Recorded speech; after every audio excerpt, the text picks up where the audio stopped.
Eu vou deixar bem claro: o meu preço é baseado no meu talento e no meu conhecimento. E não é baseado no seu orçamento. Achou caro? Por que você acha que o trabalho é rápido e fácil? Então faça você mesmo. Muitas das vezes o valor não está em fazer, e sim em saber fazer. Cada pessoa possui habilidades únicas e experiências distintas, que contribuem para o valor do seu trabalho. Não se trata apenas do tempo que leva para realizar uma tarefa, mas sim de todo o conhecimento adquirido ao longo dos anos e a capacidade de solucionar problemas de forma eficiente e criativa.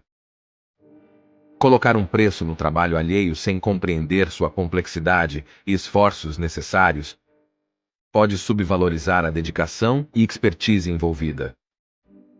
Cada profissional coloca sua marca e originalidade em cada projeto, acrescentando seu toque pessoal e experiência única.